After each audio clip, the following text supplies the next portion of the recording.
Bonjour tout le monde. Bon, 10 minutes pour Jésus, avec Jésus International Ministère.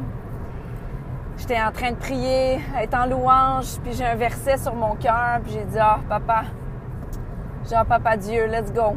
Je vais le faire dans ma voiture. Je suis en mission en ce moment. Je suis sur la route. J'étais sur la route beaucoup dans les 3 derniers jours.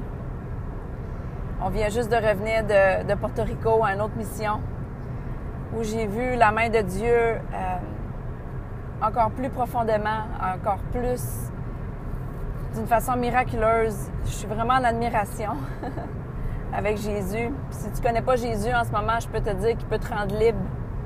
Il peut t'enlever toute addiction, toute dépression, tout problème que tu as dans ta vie, il peut les régler. Crois-moi, je te le promets. Il le fait pour ma vie, puis chaque jour encore. Parce que sa paix, sa joie, puis d'être justifié, d'être juste devant lui, sans culpabilité, sans honte, sans se sentir coupable jamais, c'est possible. Donc, j'ai ce verset-là sur mon cœur que pasteur Wynne puis l'apôtre Ada ont communiqué il y a quelques jours, puis c'est dans mon esprit depuis.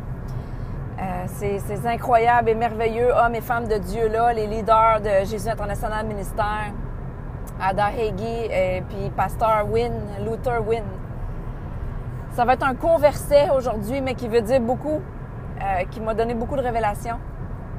Donc, je vais prier, puis on va aller ensemble dans Jean 11, verset 35. Donc, prions. Merci, Père éternel. Merci, Saint-Esprit. Parle à ton peuple aujourd'hui. Parle à travers ce vidéo, à travers Facebook, à travers YouTube, Twitter, à travers tous les médias sociaux, Papa.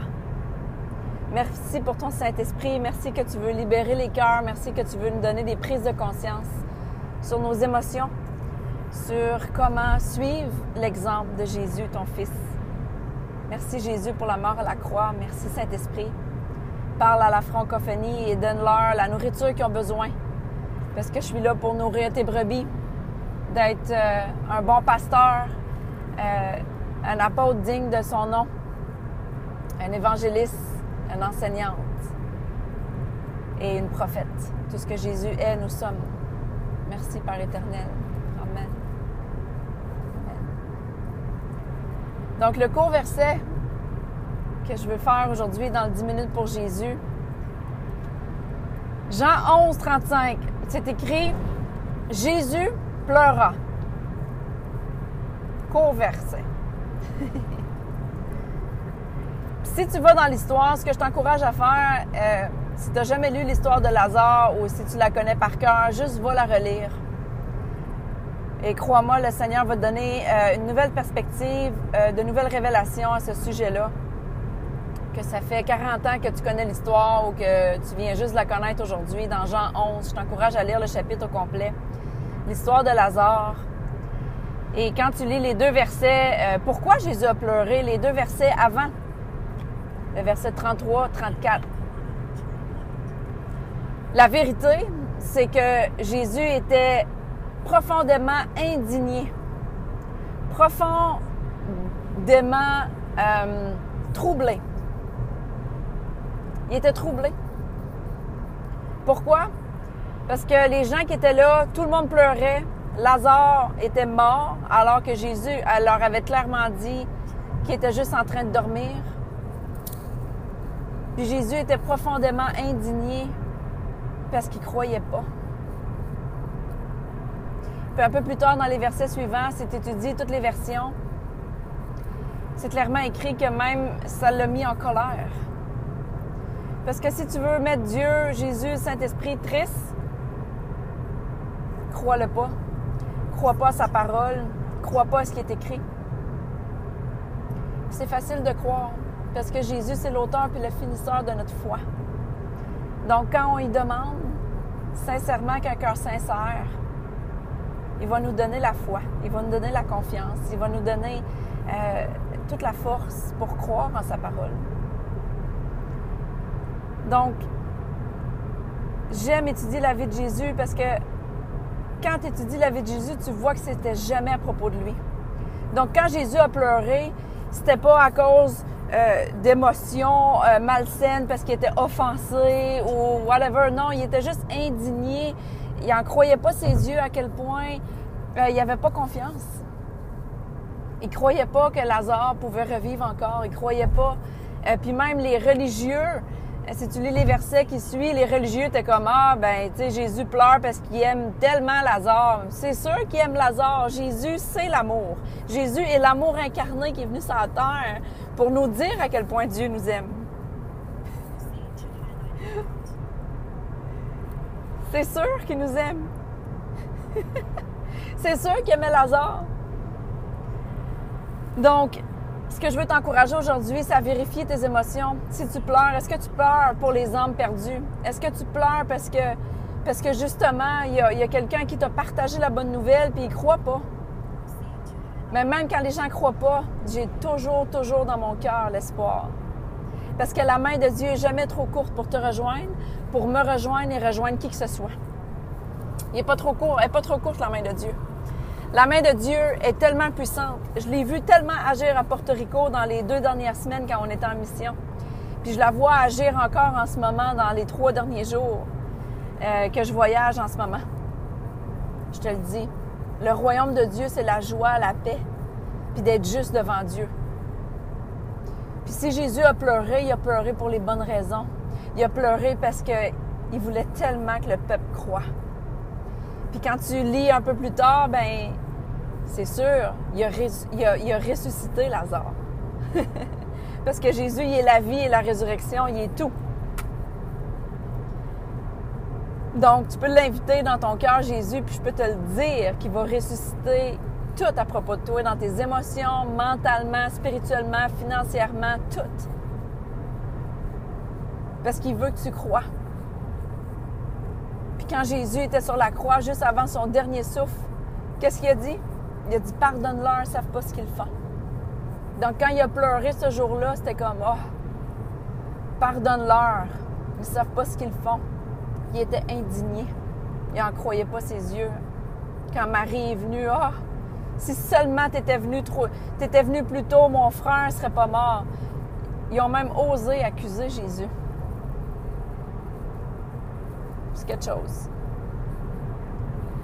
Fait que je t'encourage aujourd'hui à relire cette histoire-là, puis à demander au Saint-Esprit. Puis qu'à chaque fois que tu as des émotions, merci Seigneur que maintenant on a le Saint-Esprit pour nous guider. Je le sais exactement quand il y a une pensée ou une émotion qui vient de ma chair, qui vient de moi-même, ou que ça vient du Seigneur. C'est clair, on a le discernement, on l'a. On n'a pas besoin de le demander. Si tu as Jésus dans ton cœur, tu l'as, le discernement. Tu peux juste dire merci pour le discernement. Merci que tu m'aides à différencier quand j'ai des émotions, quand je pleure. Est-ce que je pleure pour les âmes? Quand je pleure, est-ce que je suis en train d'implorer la miséricorde, le pardon immérité pour quelqu'un qui a essayé de te faire du tort ou qui a essayé de faire du tort à ta famille ou aux autres? Et non pleurer parce qu'on est offensé ou parce qu'on est blessé dans l'orgueil. C'est plus nous. C'est plus nous. Maintenant qu'on est né de nouveau, notre chair a été crucifiée. Fait qu'on pleure plus pour ces raisons-là. Fait que quand l'esprit d'offense ou l'esprit d'apitoiement veut venir, on le sait que ça vient de l'ennemi, on le sait que ça fait pas partie de nous. Puis on le sait qu'il n'y a aucune condamnation, aucune honte, aucune culpabilité pour les enfants de Dieu. C'est écrit dans Romains 8:1. Donc, continue d'étudier la vie de Jésus, puis vois pourquoi il a pleuré. Il n'y a pas beaucoup de passages, je pense qu'il y a 3 passages. Mais celui-là, c'en est un dans Jean 11:35. Je peux te le dire, Jésus n'a pas pleuré de tristesse parce qu'il savait que Lazare n'était pas mort. Il n'était pas en deuil. Il était juste triste que les gens ne croyaient pas. Ça, c'est quelque chose qui m'attriste tous les jours. Que les gens ne croient pas. Parce qu'il y a tellement un beau trésor à découvrir dans la foi. Il ne s'agit pas de religion. Il ne s'agit pas d'être endoctriné dans des règles et d'avoir des rituels religieux à pu finir. Non. Tout est à propos de la paix et tout ce qu'on peut aller chercher dans le bien-être intérieur. Il n'y a rien d'autre qui peut donner ça. Il n'y a aucun psychologue, il n'y a aucune psychologie. Il n'y a aucune école de pensée qui peut donner qu'est-ce que Jésus m'a donné dans les 11 dernières années que je cultive ma relation avec mon Père en haut. Fait que soyez en paix, soyez bénis, encouragés. Et j'espère vous voir bientôt. Il va y avoir le Power School. J'espère voir certains d'entre vous là-bas. Vraiment, je souhaite et je déclare et décrète que le Seigneur va mettre à cœur pour ceux qui peuvent venir, pour ceux qui veulent venir par le Saint-Esprit. C'est une conférence qui nous enseigne comment connaître Jésus, qui nous enseigne notre profonde identité en tant que roi, que prince, en étant au front à la guerre. C'est sûr que c'est une conférence pour les leaders, c'est une conférence pour les gens qui veulent être au front, les gens qui veulent servir Dieu pour vrai. C'est une conférence qui a changé ma vie depuis que j'ai rencontré l'apôtre Charles Indiffen en 2016. Donc, si vous pouvez être là le 22 juillet, faites-moi savoir. On peut faire des arrangements pour peut-être le covoiturage, je ne sais pas, mais faites-moi signe. Vous allez voir les flyers, vous allez voir les flyers bientôt sur ma page Facebook. Soyez-y, manquez pas ça.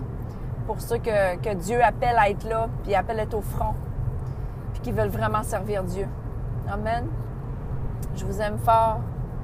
Donc, 22 juillet, Power School of Miracle, l'école pour savoir comment faire les miracles et être un miracle et être une surprise pour tout le monde autour de vous. Je vous aime très fort. À bientôt. Bye bye.